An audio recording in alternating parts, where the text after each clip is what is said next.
¿Cuál es la interfaz de usuario más intuitiva? No, en serio, ponte a pensar de todas las interfaces de usuario que usas todos los días en tu celular, en no sé, donde sea. ¿Cuál es una interfaz a la que tú puedes entrar, la entiendes de una, tu papá puede entrar, la entiende de una, tu abuelo puede entrar, la entiende de una? Es un tema grandísimo. Hay gente que estudia muchísimo tiempo para aprender cómo hacemos una interfaz de usuario que sea fácil de entender, que cuando el usuario entre a la aplicación, de verdad la entienda rápido. Pero inevitablemente las interfaces de usuario siempre tienen problemas. O sea, solamente piensa en tus papás, tus abuelos, ellos se les dificulta a veces usar el computador, el celular, y les da miedo pichar botones, etc. Pero pienso que estamos de pronto entrando en una época en donde de verdad es posible una interfaz de usuario muy intuitiva. Y es solamente hablar. Imagínate esto, tú entras a tu computador y en vez de, no sé, abrir Word y pensar como, bueno, esto es lo que quiero escribir, tú solo empiezas a hablar al computador y dices, hola, quiero escribir tal cosa, y el computador inmediatamente abre el programa que necesitas y empieza a escribir. O le dices, hola, tengo que hacer una presentación sobre tal tema. Entonces el computador investiga sobre el tema y en una conversación contigo te va diciendo, mira, esto es lo que estás buscando, no, tal, pero hablando, o sea, como si fuera un compañero al que le hablas. Pienso que no estamos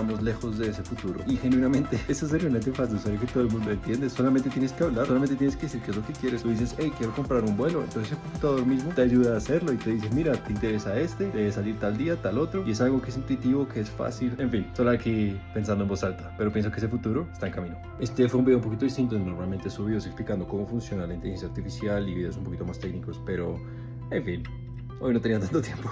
En cualquier caso, sígueme si esto te interesa, estoy haciendo un video todos los días por 100 días. Chao.